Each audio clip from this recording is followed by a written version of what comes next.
ధాన్యం కొనుగోళ్లలో ఏదైతే రాష్ట్ర ప్రభుత్వ నిర్లక్ష్యం వల్ల రైతులు తీవ్రంగా నష్టపోతా ఉన్నారు. ఇవాళ దళారుల పాలైపోయింది ధాన్యం. రాష్ట్రంలో ఎక్కడా కూడా కొనుగోలు కేంద్రాలు నడవడం లేదు. బీఆర్ఎస్ ప్రభుత్వం ఉన్నప్పుడు ఏ రకంగానైతే ఎలాంటి ఆంక్షలు లేకుండా కొనుగోలు చేశామో అదే రకంగా కొనుగోలు వెంటనే ప్రారంభించాలి, లేదా గ్రామాన బీఆర్ఎస్ పార్టీ ఉద్యమిస్తుంది రైతుల పక్షానని చెప్పి ఈ సమావేశం తీసుకున్న అతి ముఖ్యమైన తీర్మానం.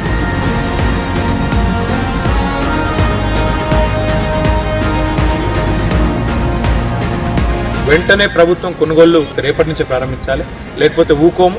ప్రతి గ్రామంలో ప్రతి సెంటర్ కాడ దద్దరిల్లుతుంది. రైతాంగం తరఫున మా పోరాటం కూడా మరి పెద్ద ఎత్తున టేకప్ చేస్తామని చెప్పి